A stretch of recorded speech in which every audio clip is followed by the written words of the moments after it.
Buenas tardes, soy Marc Vendrell, director académico del LISA Institute. Hoy me acompaña Soraya Aybar. Soraya es analista de LISA News, profesora del Máster de Analista Internacional y Geopolítico del LISA Institute, directora de Africa Mundi y periodista freelance especializada en el continente africano. Bienvenidos a esta masterclass titulada Influencia China en el continente africano. La masterclass de hoy proporcionará una visión profunda sobre los efectos a largo plazo de esta influencia, desde los beneficios de la inversión china en términos de desarrollo hasta las críticas sobre la creación de dependencia financiera y los posibles desafíos para la soberanía de los países africanos. La relación entre China y África está configurando nuevas tendencias globales y puede tener implicaciones importantes para el futuro del comercio internacional, la política exterior y las alianzas multilaterales. Así, vamos a contar con un análisis detallado de Soraya. Para quien no conozca a Soraya, a nivel profesional, Soraya ha trabajado como técnica media en Equalitat, Participació i Igualtat en Valencia. Ha sido redactora en Ibercampus y editora en la sección de opinión de El Diario El Español. En la actualidad y desde 2021 es directora de Africa Mundi, el primer medio de comunicación digital en español sobre el continente africano. Además, trabaja como periodista freelance, publicando en medios españoles como El País, El Confidencial o El Diario.es. También es editora y analista en LISA News, el medio de comunicación del LISA Institute. A nivel académico es graduado en Ciencias Políticas y la Administración por la Universidad de Valencia y Periodismo por la Universidad Antonio de Nebrija, además de tener un máster en Derechos Humanos, Paz y Desarrollo Sostenible. También, lo más importante, y por ello ya estamos aquí, es profesora del área de África y Oriente Medio en el Máster de Analista Internacional y Geopolítico del LISA Institute. Soraya, bienvenida, es un placer tenerte hoy con nosotros. Hola, ¿qué tal? Gracias. Informaros que esta masterclass se realiza en el contexto del Máster Profesional de Analista Internacional y Geopolítico, 100% online y práctico, doble titulación universitaria y cuya duración son 9 meses. Y además también informaros que la próxima edición ya tiene las inscripciones abiertas. Como veremos esta masterclass, el análisis geopolítico de algunos países es fundamental para entender lo que ocurre en un entorno global y regional. Y en este caso nos centraremos en la influencia china en África. Voy a empezar haciendo una pregunta a Soraya, que creo que interesa a muchos de nuestros oyentes, que es ¿por qué cree Soraya que los analistas internacionales son cada vez más solicitados, tanto en el sector público como en el sector privado? Bueno, yo creo que por lo general son demandados conforme las demandas internacionales o los conflictos internacionales siguen avivándose, ¿no? Se habla mucho, ¿no? De que al final la globalización incentiva la necesidad de que hayan analistas por la interconectividad y demás, pero aparte de eso, que también, y creo que es fundamental, hay tantos focos de conflicto o de interés estratégico o de inversión o de oportunidad o de retos, que como son tantos y cada vez son más, tenemos que tener más ojos que miran a diferentes regiones y a diferentes conflictos en cuestión. Y si son ojos especializados, mejor que mejor, ¿no? Porque al fin y al cabo no es lo mismo ser un analista internacional, en mi caso especializado en África, que estarlo especializado incluso en Asia-Pacífico o en China, porque la visión es distinta desde una región y de otra. Y por lo tanto incido en que son importantes ya no solo por la demanda que existe en empresas públicas y en empresas privadas, sino también por la multipolaridad de los conflictos y de los focos de región y de interés, ¿no? Perfecto, Soraya, gracias. Para lo que has comentado, tenemos este máster de analista internacional y geopolítico. Además, en el máster contamos con más de 30 profesores que son profesionales en activo, vienen de sectores como la seguridad internacional, algunos diplomáticos, organismos como la Unión Europea, la OTAN, diferentes ministerios, fuerzas armadas y también empresas multinacionales. Aquellos interesados en formar parte de la siguiente promoción del máster de analistas internacionales, en el chat podréis encontrar el enlace para inscribiros en la próxima edición. Perfecto, pues ya está preparada la pantalla, vamos a empezar un poco, Soraya explicando, estará media hora, 45 minutos, dando una explicación. Si tenéis algunas preguntas podéis ir haciéndolas por el chat y después ya dependiendo del tiempo que tengamos, pues las leeremos a Soraya. Así que Soraya, cuando tú quieras. Genial, pues gracias Marc, gracias a todos los que estáis ahora aquí, asistís a esta pequeña masterclass de algo tan complicado como es China junto con África, lo cual son territorios muy vastos en extensión y en complejidad, y por lo tanto abarcarlo también es complejo y voy a intentar hacerlo de la forma más resumida posible, pero sin perder detalle del porqué de la influencia de China en el continente africano, se ha evolucionado en los últimos años, por qué ha evolucionado en los últimos años y cómo se asemeja o cómo se podría asemejar a otras influencias de actores extranjeros sobre el continente africano. Si alguien estuvo en la charla que di hace un par de meses sobre la influencia de Rusia en África, sabrá cómo voy a moderar esta masterclass. Quien no lo haya visto lo recomiendo porque creo que es muy complementario a lo que voy a contar hoy. Y bueno, ya me he adelantado un poco sobre lo que voy a hablar, pero se ve perfectamente el PowerPoint, ¿verdad? Sí, Vale. Me he adelantado un poco, pero sí que quiero incidir en tres cosas que creo que ilustran muy bien lo que es África para China y lo que es China para África. Primero, a través de una introducción muy breve, un contexto histórico que creo que es fundamental, unos ámbitos o por lo menos los que yo creo que son más importantes, donde China está ejerciendo mayor influencia, que son muchos, pero yo he elegido algunos de ellos y conclusiones y perspectivas de futuro. En este último apartado yo lanzo o suelo lanzar preguntas sin respuesta, porque yo tampoco tengo las respuestas exactas sobre ellas y porque también creo que como analistas internacionales y geopolíticos os debe de nacer este interés por intentar contestarla o darle respuesta a estas preguntas que están abiertas, o sea, no hay una respuesta errónea ni, ni no errónea. Así que bueno, yo siempre las dejo ahí caer y que las recoja quien quiera. Y si alguien algún día quiere escribir algo en Lisa News, por ejemplo, sobre ello, yo estaré encantada de recibirlo. Em, Antes de nada, quería empezar con una pequeña introducción. Los que sabréis se ha evolucionado en los últimos años la influencia extranjera en África, habréis dado cuenta de que ha ido variando en función del contexto histórico Soraya, político. Dime. perdona, ¿podrías poner el power en pantalla completa? Sí. Es que nos dicen por el chat que no se ve bien. Ahora, vale, ya está, A ver. perfecto. ¿Ahora se ve mejor o no? Sí. No, es que has vuelto a salir otra vez, ¿eh? O Vale, un momento. Eh, sea, la habías puesto en pantalla completa, pero luego has vuelto a salir. vale, espera. Mm, Aquí. Ahora está. ¿Ahora se ve bien? Sí. Vale. Bueno, como comentaba, en los últimos años ha ido evolucionando muchísimo la influencia de diferentes actores extranjeros en el continente africano por diferentes motivos.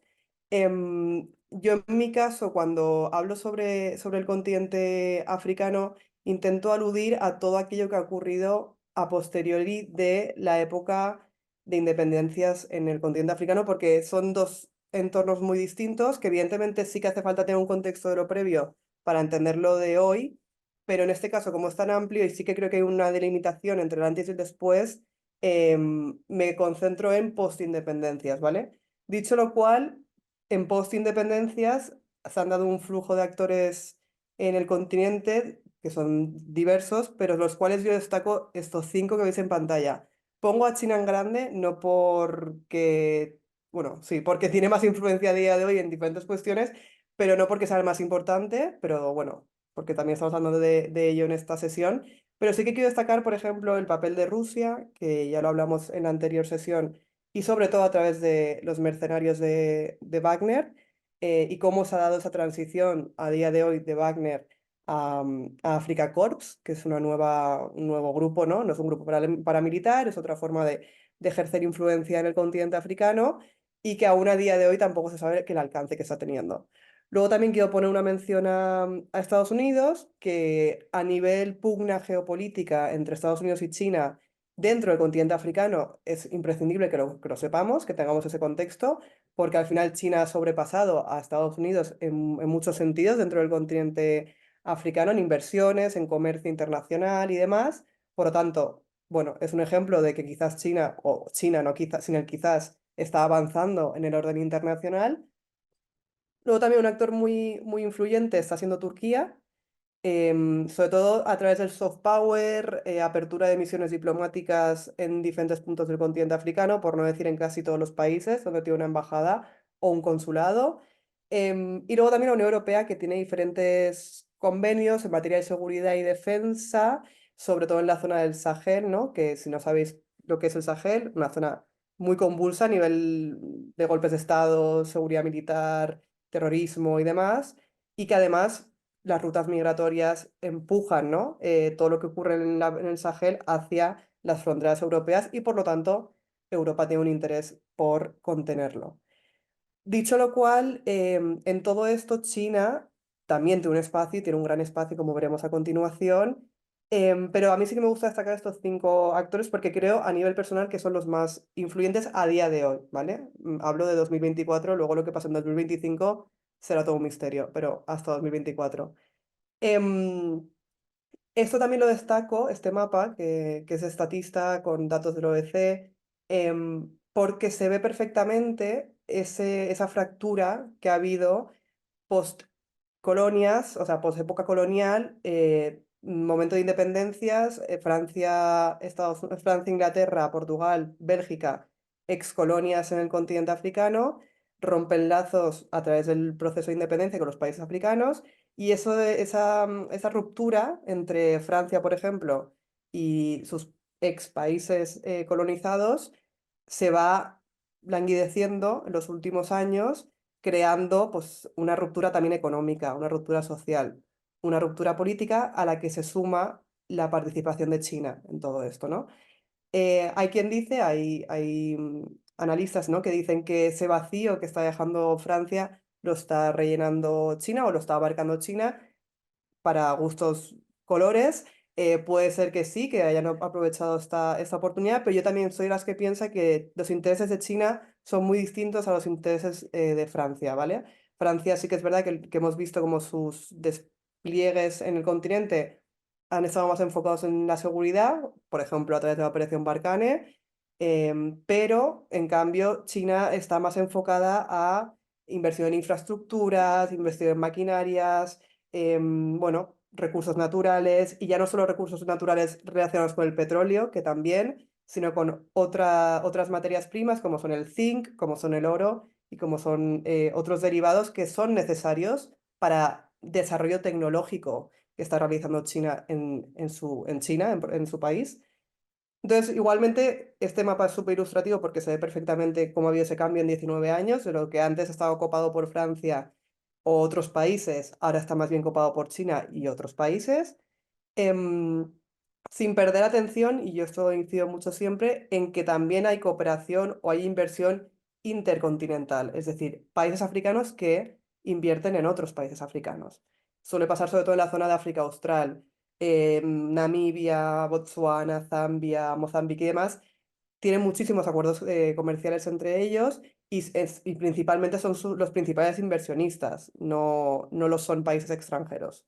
Esto que quede también claro. Em, Otro mapa muy ilustrativo de los compañeros del orden mundial, como el mercado africano se ha ido, bueno, copando, ¿no? También por China. Aquí realmente vemos que casi todos los países, el principal país de origen de las importaciones es China, con algún guiño a Portugal, a Italia, a España en el caso de Marruecos y a Francia en el caso de países que han sido antiguas colonias francesas como República Centroafricana, Níger, Burkina Faso o Túnez, ¿no? Esto es hasta 2019 de datos, bueno, 2017, perdón.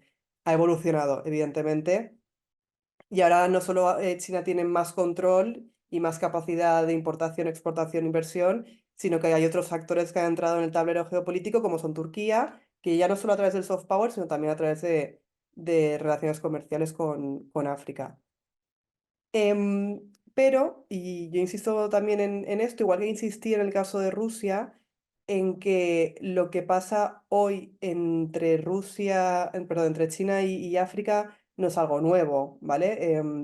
Sí que intentamos hacerlo ver como si fuera algo nuevo porque, claro, venimos de una época de colonialismos en las que Francia dominaba, Inglaterra, etcétera, etcétera, pero las relaciones entre ambos actores son complejas y son antiguas, por así decirlo, ¿no? Por lo general, la historia entre China y África se remonta hasta hace más de 500 años, em, aunque sí que es cierto que las relaciones tal y como las conocemos hoy sí son más recientes, ¿vale? Aún así, yo sí que quiero destacar varios hitos que consolidan esta relación o que iniciaron esta relación entre ambos. Y es como en el siglo XV ya, por ejemplo, el comercio ultramarino a través del Océano Índico, que ahora es una de las rutas más transitadas comercialmente hablando, ya era una realidad, ya se estaba dando antes de que llegaran los países, o sea, los imperios europeos al continente africano. Es decir, ya se estaba dando sin la necesidad de que países europeos abrieran esa veda o sin la logística o la necesidad de esos países europeos, porque ya había una demanda para que se ejerciera esa ruta de influencia marítima. Em, y luego también en el 49, cuando se concluye la fundación de la República Popular China, China también acompañó durante las épocas de independencias, que sobre todo fue durante los años 60, en concreto 1960 fue el año de oro para las independencias africanas, pues China acompañó a muchos de estos países africanos en ese proceso de emancipación nacional, ¿no? Sobre todo hay un hito, un momento en el cual se materializa esa ayuda, que fue la conferencia de Bandung en Indonesia en el 95, o sea, ya 35 años después de las mayores independencias en el continente africano que se dieron en los 60. Pero bueno, también dice mucho, ¿no?, sobre el interés de la República Popular China de crear esas alianzas de nacionalismo, cooperación política entre los dos actores. Algo que también quería haber dicho al principio y me acabo de acordar es que tenemos que tener mucho cuidado porque estamos comparando un país, es decir, China, con un continente, que es África, ¿vale? O sea, las relaciones bilaterales, que esto es otro tema y esto es otro melón de cómo se trata la geopolítica y cómo se trata a África en el orden internacional. Se trata a África como un todo, cuando África son 54 países con sus diferentes intereses geopolíticos. Y no solo se trata en estas charlas, no solo se trata a nivel en medios de comunicación, no, sino también a nivel institucional. Luego hablaré de ello. La FOCAC es un foro de cooperación China-África, es decir, un país con un continente. Y esto dice mucho sobre el trato que tiene África en los espacios públicos e institucionales. Pero bueno, eso ya lo dejo para otra charla, tranquilamente.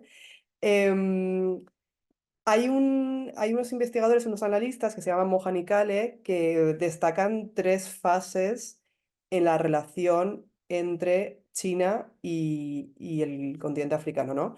La primera fase se daría desde los 1850 hasta 1950.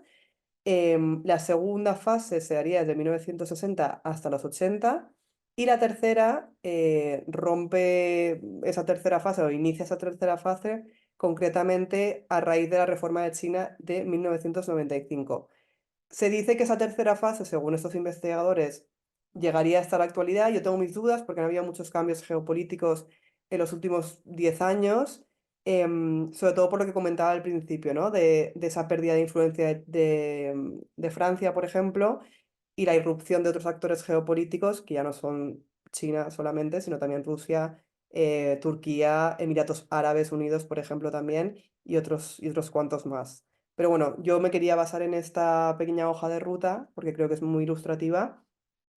Y en la primera fase no hay excesiva cooperación, sí que es cierto, pero ya se empiezan a dar señales de intereses comerciales entre ambos, ¿vale? En esta época sí que operaban pequeñas empresas chinas que se dedicaban mayormente a la agricultura, que enfocaban toda su operatividad alrededor de la construcción de vías ferroviarias, del sector de la minería, de la explotación de recursos, es decir, progresivamente ya se empieza a entrever los intereses de China en este sector concretamente además, ¿no? Que además es un sector, sobre todo en lo que se refiere a infraestructuras, ya no tanto a ferroviarias que también, sino a infraestructuras que se mantiene en el tiempo hasta la actualidad en sus relaciones bilaterales con África, ¿vale?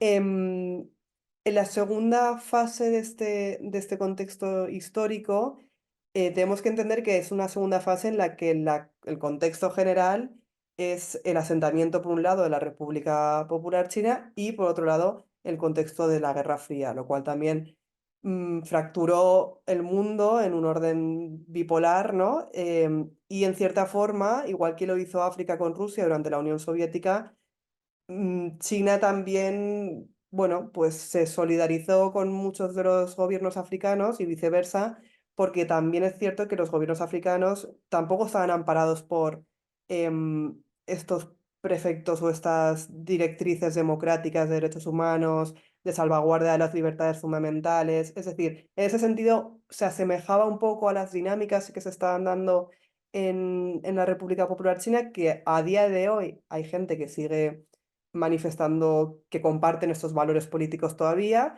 eso ya es otro debate, pero bueno, ese contexto ayudó, ¿no? Propició el asentamiento de las relaciones entre ambos actores. Em, y también es verdad que las relaciones sinoafricanas, perdón que he puesto chinoafricanas, pero son sinoafricanas mejor, tomaron una nueva iniciativa, sobre todo con la insistencia de China en cooperar de forma sur-sur, ¿no? O sea, lo que se conoce como cooperación sur-sur. En este caso, China provee de asistencia a los países africanos en contrapartida o desafiando al poder de las superpotencias occidentales en África. Es decir, que todo queda en casa, por así decirlo, ¿no? Y también romper con esta dinámica de norte-sur, de cómo los países occidentales siempre se han aprovechado o han asistido o han comercializado no de igual a igual, sino de forma desigual, con los países del sur, ya no solo con África, sino con países latinoamericanos, por ejemplo, y insistir en que esa dinámica tiene que cambiar y que la cooperación debe ser sur-sur o por lo menos entre iguales. O sea, a nivel geográfico, China y África no están bajo el mismo globo, o sea, no están en el norte y el sur, están diferentes, em, está uno en el norte y otro en el sur, pero aún así China insiste en este tipo de cooperación. El punto más álgido, perdón, del compromiso político, como comentaba al principio, fue en la conferencia de Bandung en 1995. En esa conferencia, precisamente, o a raíz de esa conferencia, nacen los 8 principios de política exterior china. Yo no soy una gran experta en China, pero más o menos con el contexto con las relaciones bilaterales en África, sé que es lo que más impactó a las mismas. Em, en esos principios, además de otros prefectos y otras hojas de ruta, lo que yo destaco sobre todo es que se liberaliza el mercado chino. Esa liberalización del mercado chino lleva indirectamente o directamente a un aumento de la inversión extranjera directa. Es decir, aquí hay un antes y un después. Hemos pasado de un mercado económico muchísimo más interno, ¿no? Más doméstico, por así decirlo, a una liberación en la cual entran otros actores. Y aquí es donde entra los países africanos o África en general. Luego entraré a comentar un poco qué países africanos son los que de verdad comercializan con China, que son muchos, pero quién de verdad está al pie del cañón, por así decirlo, en esa relación bilateral. Em, pero bueno, de esa segunda fase del contexto histórico entre ambos actores, pasamos a una tercera fase que se da sobre todo, como decía al principio, desde la reforma de 1995 hasta la actualidad, con sus peros, ¿vale? Porque la actualidad incluso se podría hablar de una cuarta fase, pero no hay teóricos que todavía la hayan abierto, entonces me quiero mantener solo en esas 3 fases. Y es aquí cuando las empresas privadas chinas que operaban a nivel interno en China pueden ya operar a nivel externo, ¿no? En el extranjero, a raíz de una reforma, la reforma china de 1995, en la cual, bueno, pues si antes entraban en el tablero empresas públicas o empresas nacionales, en esa liberalización del mercado, también entran en este juego económico-político las empresas privadas chinas. Em, Sobre todo a través de proyectos de infraestructura, incido, creo que es la línea o la columna vertebral de la relación bilateral entre ambos actores. Pongo un ejemplo de Huawei, pero pueden ser otros muchos más. También en 2001, o sea, dentro de esta fase, China entra en la Organización Mundial del Comercio, lo cual también, ¿no? Se formaliza más aún el comercio internacional de China con el resto del mundo. Más adelante, en 2016, hay una ola de migración de empresas chinas en una campaña de promoción de esa inversión directa extranjera. Y algo que yo creo que es fundamental, que realmente se funda en el año 2000, es que se formaliza, se funda y nace el Foro de Cooperación China y África, el conocido como FOCAC, que bien es cierto que los primeros años de su creación no tuvo excesiva trascendencia, en los últimos, o sea, en los más recientes, sí que la está teniendo. Yo creo que ahora es cuando de verdad se ha tomado en serio el foro de cooperación, donde se han visto los resultados, las propuestas y, a pesar también, diré, de la mayor problemática o lo que los teoremas o los teóricos señalan, que es la deuda africana, la deuda china en África y todo lo que puede conllevar eso en un futuro, pero bueno, eso es a futuro, a largo plazo. De momento, desde que en 2015 creo que fue, se dieron una serie de concesiones, se dieron una serie de acuerdos entre los actores, ha ido viento en popa y toda vela, la FOCAC. Se ha celebrado varios años, ahora entraré a detallar sobre ello también. Em, Porque precisamente a través de la FOCAC lo que China quiere hacer o lo que China busca hacer es expresar de forma institucional e implementar su plan para África, ¿no? Reforzando no solo las relaciones con los países africanos alrededor de la infraestructura, o de las materias primas, de la extracción de materias primas, sino también a través de otros ámbitos de especial relevancia, como son la educación, como es la medicina, como es la sanidad pública y como es la formación, ya no solo educativa en educación primaria y secundaria, sino durante la construcción de infraestructuras, es decir, formación de los empleados en las diferentes infraestructuras donde estén trabajando o donde pertoque, ¿no? Por así decirlo. Yo he dejado ahí algunas líneas de entidades que creo que son importantes también para entender el interés real que tiene China en África. Hay un banco de importación y exportación chino que es general, pero también tiene un ojo puesto en África, un fondo para el desarrollo africano dentro del Banco para el Desarrollo Chino, una fundación empresarial sinoafricana, asociación sinoafricana para fondos de inversiones no gubernamentales. Es decir, sabe que puede estar en todos los sitios y quiere estar en todos los sitios. Em, a día de hoy, esa cifra baila, evidentemente, porque también quiero apuntar que la información que hay alrededor de las inversiones chinas en África o en general, las inversiones chinas en países del sur, son complicadas, o sea, son opacas, no son tan accesibles como pueden ser la fuente de información de entidades como la Unión Europea o quien viva en España, el Ministerio de cualquiera de los ministerios españoles, en fin, creo que es más complicado, pero sí que se dice o se cree que más de 2.000 empresas chinas han invertido en estos últimos años en el continente africano. Yo sinceramente creo que son más, pero bueno, eso tampoco puedo predecirlo. Em, y dentro del marco de la FOCAC hay un hito que sí que me gustaría destacar, que es en 2006, cuando se publica el primer documento blanco, un documento que enfatizaba, ¿no? ese acuerdo, ese beneficio mutuo entre naciones y además también la no interferencia en la colaboración sinoafricana. Es decir, todo lo que pase alrededor de China y África no puede repercutir en las relaciones entre China y África.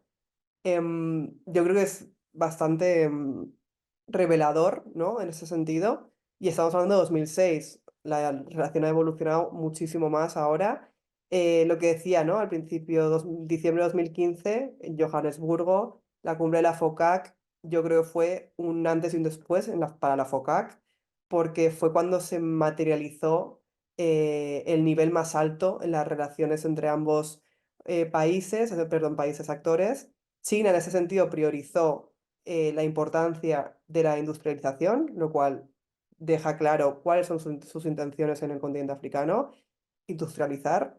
También enfatizó en que a pesar de que China acompañe a los gobiernos africanos en este proceso de industrialización, en este proceso de desarrollo de diferentes sectores como la educación o la formación, etcétera, etcétera, que el fin último de China, no ahora, sino dentro de 5, 10, 15, 20 años es que el continente africano sea independiente y pueda desarrollarse de forma independiente y de forma sostenible en el tiempo. Em, y luego además, dentro de todo esto, China también insiste en que dentro de esa industrialización tiene que entrar la tecnología, es decir, que la tecnología forme parte de esos nuevos sistemas, ¿no? De maquinaria, esos nuevos procesamientos y a través sobre todo de la agricultura africana, ¿vale? Quien lo sepa, África si tiene un reto descomunal estos últimos años y en los próximos es el cambio climático por diferentes adversidades climáticas, sequías, abundantes lluvias, que al final llevan, ¿no?, a una desregulación de los procesos agricultores, falta de comida, hambruna, en fin, es un ciclo que todos conoceréis. Y como ese es uno de los principales retos del continente africano, creo que China busca sanarlos porque sabe que son fundamentales para el desarrollo independiente y sostenible de África. Em, Dicho lo cual, y para que tampoco se me coma mucho el tiempo, quiero pasar a los ámbitos de influencia que considero que China tiene en el continente africano. He dicho que son bastantes, o sea, son varios los ámbitos de influencia. Yo he querido destacar cuatro y luego haré un guiño a otros dos más, pero estos cuatro porque al final creo que son la base de los intereses de China en África y los que a día de hoy son más tangibles, ¿no? Primero las relaciones institucionales, es decir, la formalización de la relación entre ambos en una institución o en un foro de cooperación. Luego el comercio, que también está siendo fundamental, sobre todo por cómo China ha desbancado a otros actores en el camino. La inversión y cómo está haciendo esa inversión China en África. Y por último, que no menos importante, la verdad, la cultura. Es decir, cómo dos mundos tan distintos como es China y como es África, insisto, África como continente, que luego dentro de África los países son también muy distintos entre sí, cómo la cultura, aún así, ha ayudado a alinear los intereses entre ambos actores para en beneficio propio tanto para África como para China, ¿no? Em, pero primero sí que quiero empezar por esas relaciones institucionales que realmente se remontan a esto último que he comentado. Em, la FOCAC es el ejemplo más claro de ese reforzamiento institucional porque es un compromiso real entre China y entre las instituciones y los gobiernos africanos. No sé si alguno habrá visto algunas de las imágenes de las FOCAC, de las cumbres que se realizan entre los gobiernos africanos y la presidencia china. La verdad es que hay más sombra, ¿no? Que pueda haber esa capacidad de convocatoria y que aparentemente luego, ¿no? Sí que hay unas críticas alrededor de la necesidad o de la viabilidad de todo lo que se habla en esas cumbres, pero a nivel institucional me parece como muy consolidado realmente. Em, y ese compromiso, como comentaba al inicio, gira en torno a reforzar, ¿no?, ese asesoramiento entre ambos actores, fomentar el diálogo también, tener un espacio donde dialogar, y cooperar en lo que China también insiste, países subdesarrollados. Yo tengo mis dilemas con este concepto de subdesarrollado porque hay países africanos donde no hay tanto subdesarrollo como lo había hace 20 años quizás, pero se les sigue tratando de esta forma y esto también gira en torno a otro debate de si realmente la FOCAC es un espacio de igual a igual o sigue habiendo una superioridad en este caso de China, sobre los gobiernos africanos. Pero bueno, yo me atiendo a lo que, a las intenciones, ¿no?, de esta FOCAC y sobre todo a las intenciones de China. Em, y no solo eso, sino que además desde 2011 la Unión Africana, que es la organización regional del continente africano, ha pasado a ser parte de la FOCAC como miembro, participando en decisiones, abiertamente participando en las cumbres, atendiendo a las asambleas públicas y demás, lo cual también es interesante. Y desde 2006, creo, igual se me escapan algunas cuantas más, se han realizado varias reuniones ministeriales, se han realizado varias cumbres, Pero como ya digo, yo creo que la más fundamental fue la de 2015 en Johannesburgo, que marcó un punto de inflexión entre la relación de China y África antes y ahora, ¿no? Em, Aquí, por ejemplo, he dejado también un mapa de los compañeros de Geopol, que me parece ilustrativo, que va desde 2003 hasta 2023.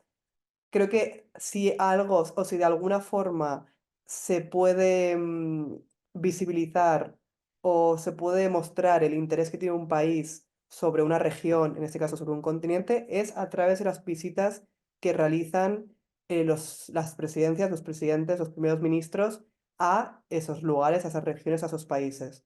En ese sentido, la verdad es que para haber pasado desde 2013 hasta día de hoy, las visitas han sido varias y os sorprenderíais si lo comparáramos con otros países. Por ejemplo, en la legislatura de Joe Biden de Estados Unidos no ha realizado ninguna visita oficial a ningún país africano. Lo iba a hacer hace un mes, no, mentira, hace 2 semanas.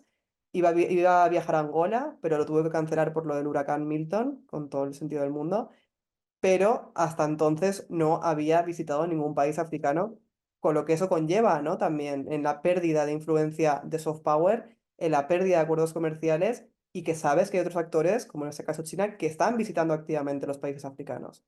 Digo China como también digo Rusia. Rusia también ha realizado muchísimas visitas oficiales al continente africano, pero, pero bueno, en el caso de Estados Unidos se le acaba la legislatura a Joe Biden y habrá que ver qué pasa, ¿no? Ahora con las elecciones presidenciales y si hay un giro de intereses por llenar esos espacios que se han ido vaciando, entre comillas, en África y que se han ido llenando, entre también otras comillas, por China en este caso.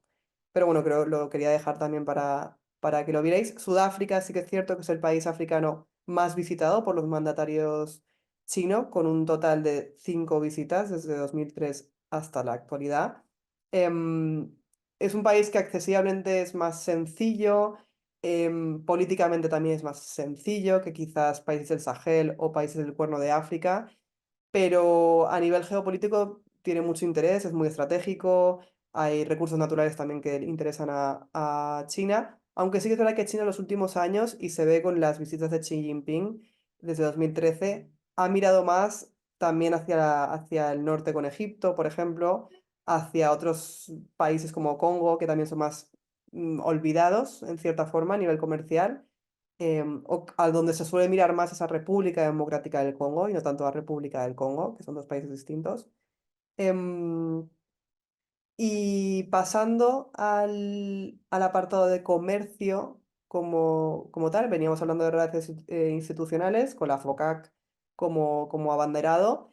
Pasamos a comercio. El comercio entre ambos actores ha crecido, es inevitable. O sea, aquí hay un dato que podría quedarse incluso demasiado antiguo, pero de 2006 hasta 2015 el comercio, porque creo que fue lo más destacable, creció de 55 a 180 billones de dólares estadounidenses, lo cual es demoledor, es increíble. O sea, yo no sé, no conozco todo el mundo, ni mucho menos, pero creo que es un salto exponencialmente muy alto. Em, no solo eso, sino que además China ha superado a Estados Unidos en el comercio, en las relaciones comerciales con África. También dice mucho de esa pugna geopolítica entre China y Estados Unidos por el orden internacional, ¿no? Em, y sobre todo, una cosa que a mí me gusta incidir es que China, a diferencia de otros actores, como los Emiratos Árabes Unidos, por ejemplo, no mira tanto al petróleo, no mira tanto al gas, que también, pero porque también tiene productos alrededor del petróleo. Se me ocurre ahora, por ejemplo, un oleoducto que se está construyendo entre Uganda y Tanzania con salida a las exportaciones por mar, ¿no? A través de Tanzania, pero donde el punto de extracción petrolera está en Uganda. Este proyecto lleva en marcha desde hace 3 4 años, de verdad, activamente de verdad, 3 4 años, en construcción 2, y todavía no se ha terminado, ni mucho menos. Son una barbaridad de kilómetros de oleoducto calentado, que va a ser el oleoducto calentado exteriormente más largo del mundo. Em, y precisamente en este proyecto, además de Total Energies, que es una petrolera francesa, está la petrolera nacional china. Y no está por un porcentaje muy bajo, no, comparte un porcentaje alto que comparte con Total, que es una petrolera francesa, y comparte además con los gobiernos africanos, es decir, con el gobierno ugandés y con el gobierno tanzano. Es decir, China sí que tiene interés, evidentemente, en el sector petrolero, pero no solamente, y yo no lo destacaría como en interés en el petróleo, sino más bien interés en las infraestructuras, en las grandes infraestructuras. Y también en la extracción de recursos que a día de hoy en China tengan un sentido, ¿no? Es decir, toda la extracción del zinc, toda la extracción del oro, toda la extracción de estas materias, ¿no? Que al final de las que se nutre la creación y la manufacturación de esos procesos tecnológicos, de esos microchips, de todo aquello a lo que China está dedicando muchos recursos que son las tecnologías. Entonces, en ese sentido, China aplica ese modelo de crecimiento también en África y lo construye alrededor de ello, ¿no? También otra cosa muy interesante es que China sigue siendo el principal mercado para las exportaciones africanas. Aquí hay dudas porque sí que es cierto que la Unión Europea también tiene mucho papel en las exportaciones africanas por diferentes motivos, pero China ha llegado a estar en el podium cuando hace muchos años no lo estaba, ni siquiera estaba cerca de. Em, volviendo a lo que decía hace un momento también, como los países exportadores de recursos naturales, excepto petroleros, es decir, países que son abundantes en petróleo, también han duplicado sus exportaciones respecto a su PIB, lo cual rectifica, o sea, lo cual reincide lo que estaba comentando, ¿no? Que a China no solo le interesa el petróleo o los países que tienen petróleo, sino también aquellos que tienen otros productos, como son el cobre, como son el zinc, como son el oro, como son otros minerales, y también en países donde típicamente no operaba China de forma intensiva, por así decirlo. Un ejemplo muy claro es República Democrática del Congo, donde en los últimos años la presencia china se ha disparado. Y bueno, hay muchos otros países más, pero resalto el caso de República Democrática del Congo. Pero volviendo al tema de las exportaciones, hay tres productos que dominan sobre todo las exportaciones chinas a África, que también están sustentados en el objetivo final de China, que es infraestructuras, infraestructuras, infraestructuras. Estos tres productos son la maquinaria y el equipamiento, evidentemente, para ese transporte. Los productos que son manufacturados y otros artículos misceláneos que giran en torno a este proceso, ¿no? de infraestructura y manufacturación. Aquí os dejo un mapa que os podéis ver en profundidad en Africa Mundi, que es el medio que dirijo. No voy a entrar a detalle porque es un mapa muy complejo, pero bueno, habla muy bien de ese libre comercio, ¿no? De África a China, de cómo a pesar de tener la oportunidad, tan solo 8 países exportan el 100% de sus productos libres de impuestos a China y 3 no llegan ni al 50% de esas exportaciones. Habla un poco también y ya no tanto del mapa, sino en el texto que acompaña el mapa, de la viabilidad o del éxito o no éxito de la FOCAC en todo este tema. Pero bueno, quería dejarlo también para que lo veáis, lo podéis consultar a posteriori. Em, Otro tema también muy interesante es la inversión. O sea, al final estamos hablando mucho de economía, pero realmente China, aparte del sector cultural y otros temas relacionados con soft power, está operando en África o está influenciando a África a nivel económico, sobre todo, ¿no? Y al tema de inversión, pues seguimos en la misma línea. Hay retos, como decía al principio, alrededor de la opacidad, hay una falta de definición, ¿no? Sobre lo que es o no es inversión china en África, pero independientemente de esta falta de definición, los datos crecen y es un hecho que siguen creciendo y se sigue viendo cómo siguen creciendo, ¿no? Em, a pesar de que mencionaba al principio sobre el papel de las empresas privadas en África, yo creo que el foco tiene que estar en el papel que están teniendo las empresas públicas. La inversión directa proviene de empresas públicas chinas. Sin ir más lejos, la petrolera del CENCOC, la China National Oxford Corporation, también el Sinopec, que también es una petrolera con muchísimo alcance en África, o la Sinomac. O sea, son petroleras barra creadoras de industria, de maquinaria, que gira en torno a lo que comentaba desde el principio, el objetivo final de África, de China en África, ¿no? Hablaba también de ese giro de intereses o esa mirada distinta sobre los países africanos. China, donde más opera a día de hoy, a pesar de la opacidad de los datos, es en Nigeria, en Sudáfrica, en Zambia, en Egipto y en Etiopía. Sí que es cierto que ha habido unos cambios en los golpes, tras los golpes de Estado en el Sahel. Quien no lo sepa, Mali, Níger, Burkina Faso han sufrido una oleada de golpes de Estado en estos últimos años, en las cuales ha vuelto a salir a relucir este discurso antioccidental, antifrancés. Se ha abierto la puerta a otros actores, como fue Rusia con Wagner, y donde ahora también China está donde está también entrando de otras formas, ¿no? Entonces, habrá que ver cómo evoluciona en los próximos años el papel de China en el Sahel concretamente, pero a nivel general, Nigeria, por ejemplo, bueno, va liderando en cierta forma, no creo que esté liderando exactamente, pero bueno, tiene una influencia muy fuerte China en el país. Em, y también creía relevante destacar cuáles están siendo los principales prestamistas también de la gestión de la inversión china en África, que son precisamente el Banco Chino de Desarrollo y el Exim, ¿no? Ambos son, como lo son las petroleras, de propiedad estatal, es decir, públicas, y las cuales han promovido el interés del gobierno y las empresas estatales y privadas de ambas. Aquí hay un tema, que es un tema que también se ha debatido muchísimo estos años, que es cómo está financiando China a los gobiernos africanos. En ese sentido, lo que normalmente hace China es que en vez de financiar directamente al gobierno chino o a los gobiernos africanos, estos bancos de préstamos, se dedican a dar líneas de crédito de empresas chinas para facilitar la expansión. Em, Todo ello, otra vez, bajo el marco de las infraestructuras en el continente africano.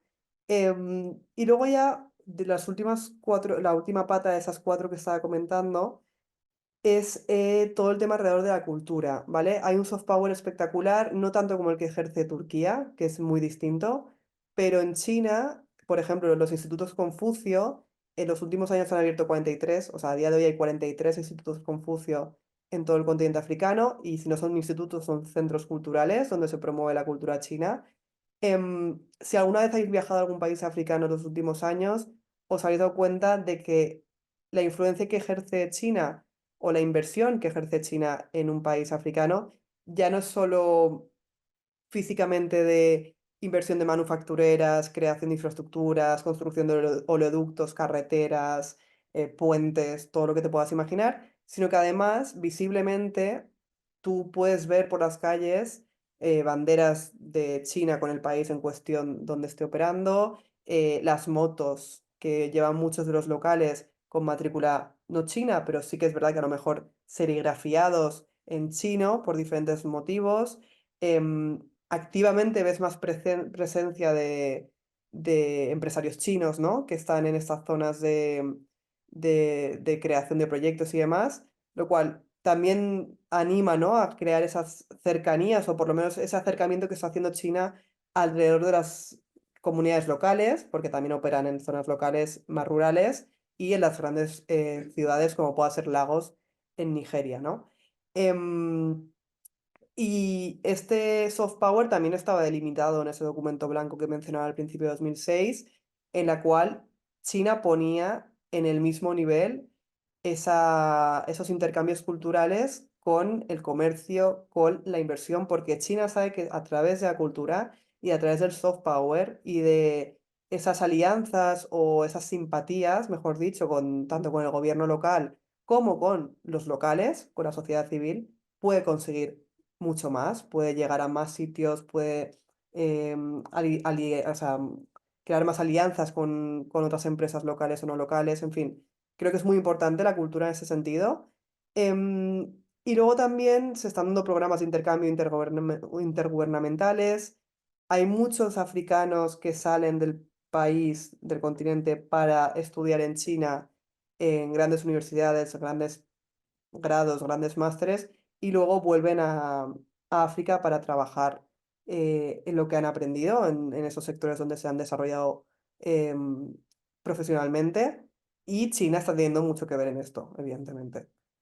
Em, Como comentaba también, gracias a FOCAC, en 2012 también se demandó que el número de intercambios que se habían realizado a nivel intercultural no solo estén adscritos a esos institutos Confucio, por ejemplo, sino que también participen otros actores no oficiales en ese sentido, como puedan ser universidades, como puedan ser think tanks, como son organizaciones no gubernamentales, a través de una colaboración exhaustiva entre think tanks africanos y think tanks chinos. Con todo esto, lo que quiero también recordar es lo que comentaba al principio de entre ambos actores, o la intención de China es crear un pensamiento crítico en las relaciones o en el orden internacional geopolítico, en la cual China desbanque la forma o las tradicionales formas en las que se ha hecho con la geopolítica o la forma tradicional en la que se ha considerado a África en el marco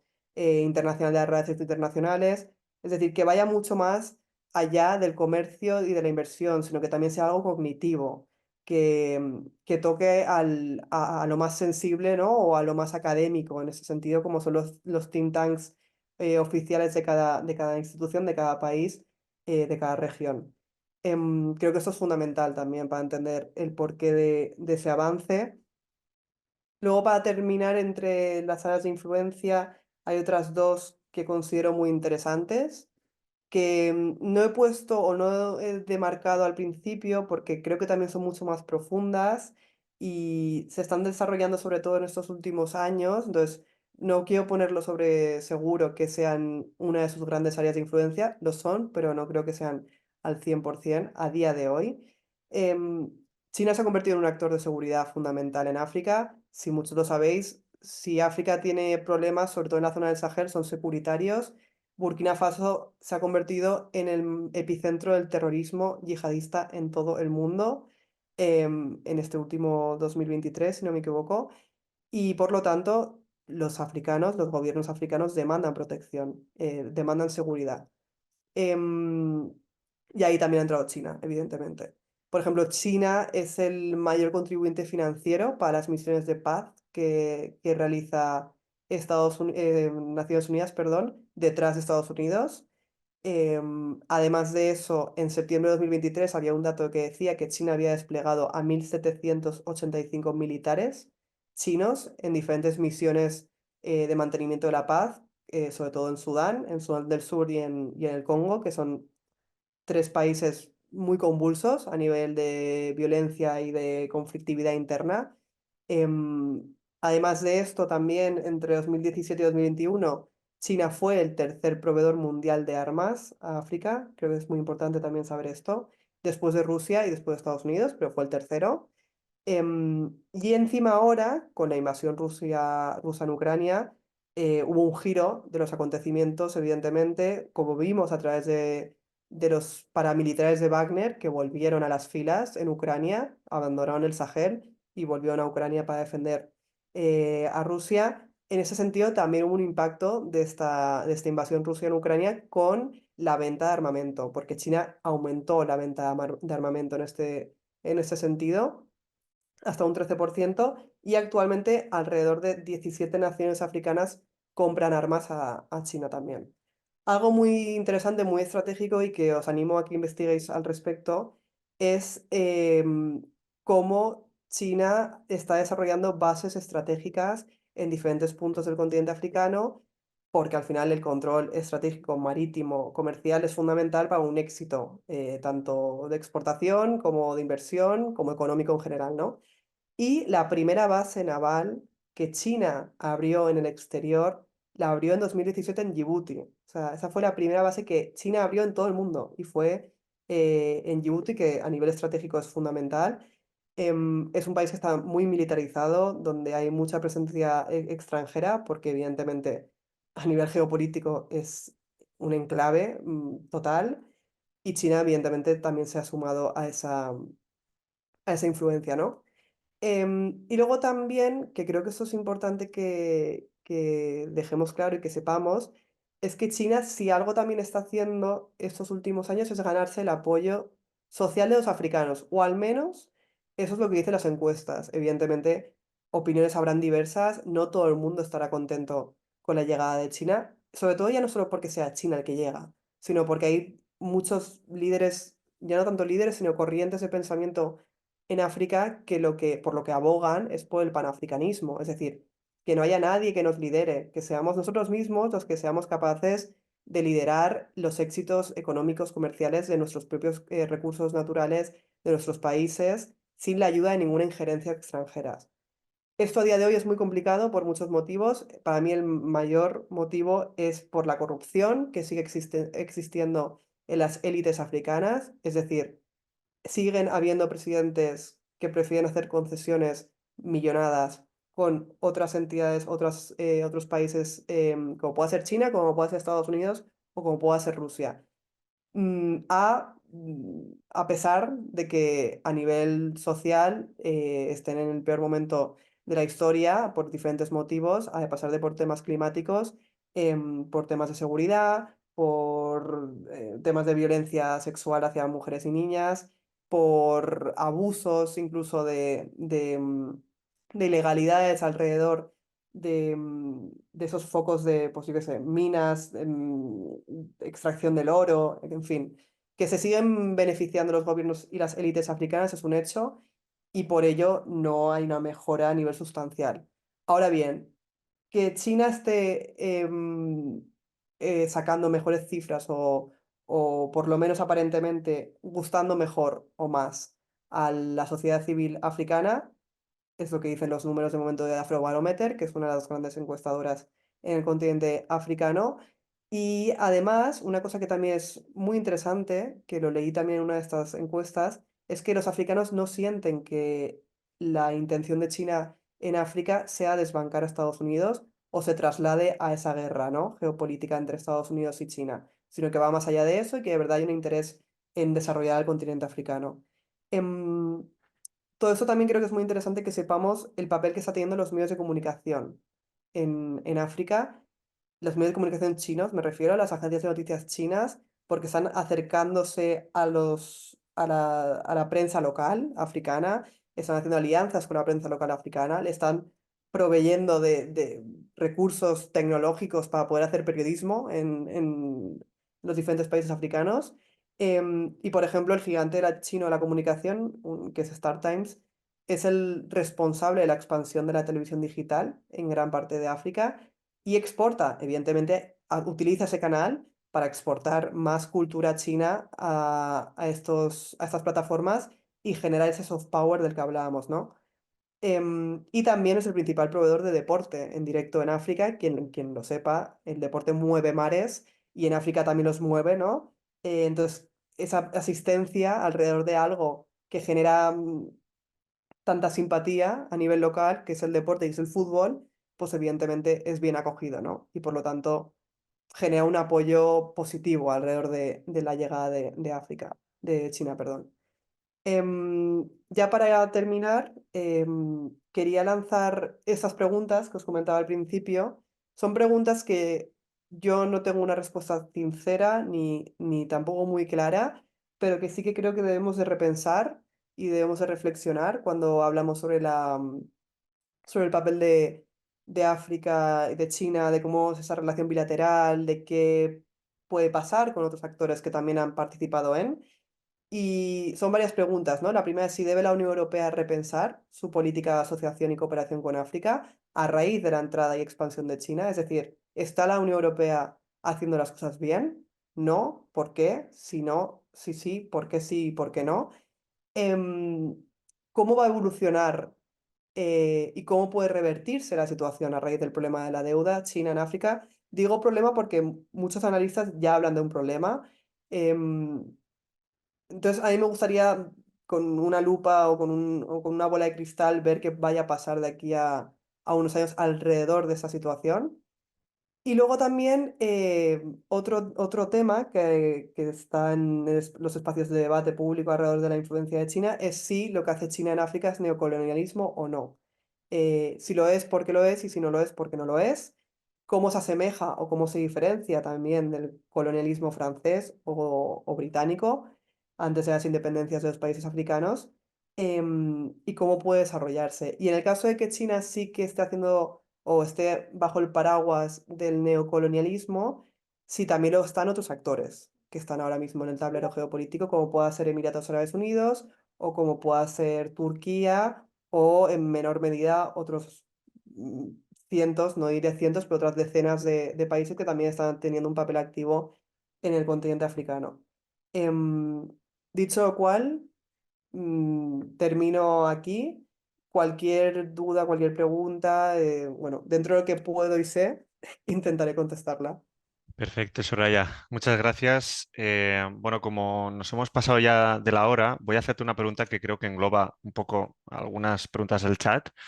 Y es que desde una perspectiva global, ¿cómo crees que la relación entre China y África podría reconfigurar las alianzas y tensiones internacionales en las próximas décadas? Un poco una pregunta prospectiva. A ver, yo creo que las relaciones entre China y África se pueden reconfigurar significativamente en las próximas décadas, en función de diferentes motivos, ¿no? Primero por esos nuevos ejes de poder que comentaba al principio, como ese fortalecimiento del eje del sur-sur, incidir, ¿no? en la importancia de fortalecer entre iguales, que luego hay un debate si es o no entre iguales, disminuyendo además, o sea, en contrapartida de la influencia occidental tradicional en el continente africano. Eso por un lado. O también por otro lado, a nivel prospectivo, sí que creo que se van a seguir dando cambios en las instituciones internacionales, dándole más peso o mayor peso a China y a los países africanos. Se hablaba, ¿no? Había un debate hace unos meses de si China o si la Unión Africana, perdón, si la Unión Africana tenía que tener una mesa o un asiento en el Consejo de Seguridad de Naciones Unidas. Ya se está pujando, ¿no? La presencia de África en los espacios internacionales, igual que está pasando con China, y cómo esa presencia también puede llevar a mayor o posibles nuevas instituciones financieras que sigan reconfigurando el poder económico de China en África y de China en general. Em, y luego en general, yo creo que son a nivel prospectivo también que va a haber un impacto en temas globales si se sigue consolidando esta relación. Es decir, a mayor influencia china-africana, mayor influencia va a haber en negociaciones alrededor del cambio climático, alrededor del comercio internacional, alrededor de la seguridad y defensa, en fin, van a seguir pujando por sus narrativas, lo cual tiene sentido si abarcan más espacios de poder. Y en general yo creo que esas son como sí las grandes corrientes que se pueden ir dando en los próximos años. No sé si contesta tu pregunta, pero bueno. Sí, sí, creo que sí, creo que sí. Perfecto. Pues Soraya, en nombre del equipo de LISA Institute y de toda la audiencia, muchas gracias por compartir tu experiencia y tus análisis de esta temática tan interesante y actual como es la influencia estratégica china en África. Muchas gracias, Soraya. Nada, vosotros. Nos vemos. Todas aquellas personas que estén interesadas en el máster de analista internacional y geopolítico, como ya hemos comentado antes, podéis entrar en nuestra web para pedir entrevista de admisión. Informamos también que Soraya es una de las tutoras y mentoras del trabajo final de máster del área de África y Oriente Medio, para que quienes os haya gustado su clase, da más clases en el máster y además pues tiene también reuniones con todos sus alumnos, ¿no? Dicho esto, tenemos que dejarlo aquí. Nos vemos en la próxima masterclass. Que tengáis un buen día, cuidaos mucho y hasta pronto. Gracias.